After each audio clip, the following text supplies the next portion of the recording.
Okay, because you guys are always asking me, Gina, how do you do your matchmaking? Today I'm going to tell you. Now, I think every matchmaker may do it a little differently, okay? But this is what works for me. So women fill out profiles for me, okay? And then my guys come along, and it's only men who hire me. So men are the clients, all right? The guy comes along, he tells me exactly what he's looking for, and then I go into the database, and I go on the back end of my database. I put in a series of everything, all the specifics he's given me. The height, the location, the education, all the details, the minute details that he's looking for in the ideal lady. I go into my database, plug in all those things, and then it spits out all the results, okay?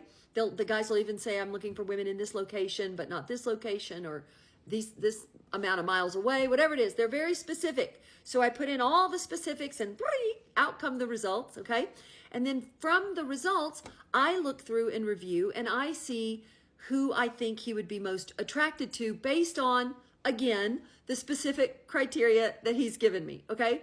And then I send off the profiles to him. And that's how it goes. They don't see last names. I don't give anybody last names, okay? I never do, even when I'm setting up dates. I protect everybody's privacy as much as possible, but they do see parts, obviously, of the profile, your education, your interests, your height, your location, you know, all of what is most important to my guys, and of course your photos.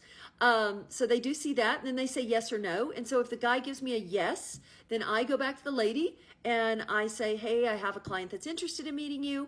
I don't share profiles of my guys. I sort of pitch my guys, sort of like a PR person would. So I pitch my guys to the woman he wants to meet. I tell her all about him. I'm fully transparent, with the exception of never giving last names.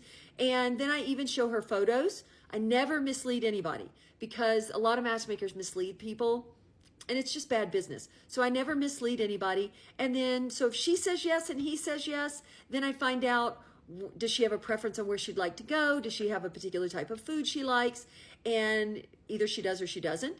And then I go to my guy, do you have a preference? And then I am the one that negotiates and coordinates the entire thing. So I'll set the reservation, the location. Everybody shows up and they meet. They do not talk on the phone first. They do not email, because I think too many people get caught up in never meeting people sometimes. So a lot of matchmakers will just give the phone number, and then that counts as an introduction. And then those two people never meet, because I think you haven't become a real person to somebody yet until you actually meet them in person. So I like to get people face to face, okay? So then they show up at the restaurant usually, and they meet. And then I tell everybody, I don't care what time the date is over, you text me and you let me know if you want to see this person again. I tell everybody, go on the date. Don't talk about future, because I find that a lot of times women will say things they don't mean, like, sure, I'd love to go out again, and they don't mean it. And I think men do the same thing. Like, they feel obligated to say, hey, you want to go out again? Especially if they know the woman's interested. And so people say things sometimes they don't mean. Not usually in my world, thank God, but it does happen. So this talk saying don't talk about future dates, just go have a good time, and then both people get back to me, tell me the straight scoop, give me the straight scoop, so nobody's BSing each other or wasting each other's time.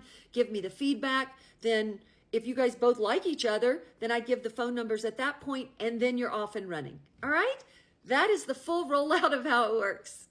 Hope it helps.